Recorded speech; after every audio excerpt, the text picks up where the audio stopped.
Hello dear student, my name is अपनीस। और ये जो आप स्क्रीन पे देख रहे होंगे बौद्ध धर्म के बारे में, और आपने काफ़ी बार सुना भी होगा कि महात्मा बुद्ध जी ने फर्स्ट टाइम उन्होंने बूढ़ा व्यक्ति देखा, फिर बीमार व्यक्ति को देखा उन्होंने, फिर मृत्यु व्यक्ति को देखा और उसके बाद सन्यासी को देखा। देन वो डिसाइड किए कि नहीं, मुझे सन्यास की तरफ जाना है।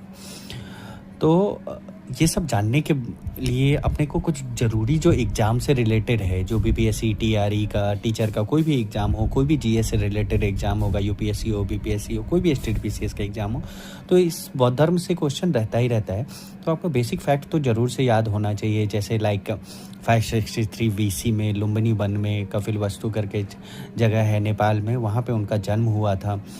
उनके पिताजी का नाम शुद्धोधन था, जो शाक्य कुल के राजा थे। माता का नाम महामाया था, जिनकी मृत्यु उनके जन्म के 7 दिन बाद ही हो जाता है। उनका पालन पोषण प्रजापति गौतमी करके मौसी थी उनकी, उन्होंने ही किया था बेसिकली। और उनकी पत्नी यशोधरा और पुत्र का नाम राहुल है। तो ये सब बेसिक फैक्टर। और उनका बचपन का नाम सिद्धार्थ है। इतना तो आपको पता होना ही चाहिए कि क्योंकि ये ऐसी चीज़ है कि कहीं से भी कोई पूछ लेगा और वो आपको पता होना बहुत ज़रूरी हो जाता है। अब महात्मा बुद्ध के जो ज्ञान की प्राप्ति हुई थी वो निरंजना नदी के किनारे बोध गया में हुआ था। और निरंजना नदी को पुनपुन के नाम से भी जानते हैं, फल्गु के नाम से भी जानते हैं। और उनको जिस पेड़ के नीचे ज्ञान की प्राप्ति हुई थी वो पीपल का पेड़ था, और उनको 35 वर्ष में ज्ञान की प्राप्ति हो गई थी। उसके बाद जैसा आप देख पा रहे होंगे, ये सुजाता करके एक स्त्री है जो बुद्ध को खीर भी खिलाई थी वो, और वीणा का उदाहरण भी दिया था। फिर ज्ञान प्राप्ति के दिन पूछ लेता है, कई बार तो वैशाख पूर्णिमा के दिन ही हुआ था। पहला उपदेश भी पूछ लेता है, तो सारनाथ होगा उसका आंसर। सबसे ज़्यादा यदि पूछ ले तो भी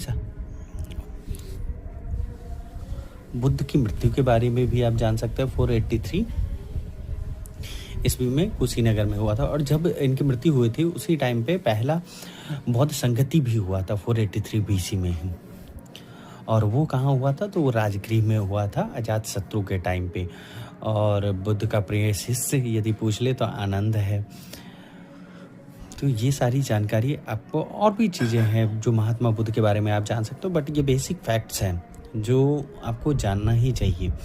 और इतना भी याद रहता है तो आपको क्वेश्चन इजीली सॉल्व हो जाएगा। और 1 से 2 क्वेश्चन हर पेपर में रहता है। और कुछ मतलब ये 2-3 मिनट का वीडियो है, और उसको सुनने मात्र से, उसको सिर्फ मेमोराइज करने से आपको 2-3 नंबर मिल सकता है। तो वाई नॉट? तो अपने को टारगेट करके ही कुछ सेलेक्टिव चीज़ मैं बता रहा हूँ। तो आप अपने इस चैनल को लाइक कीजिए, शेयर कर दीजिए।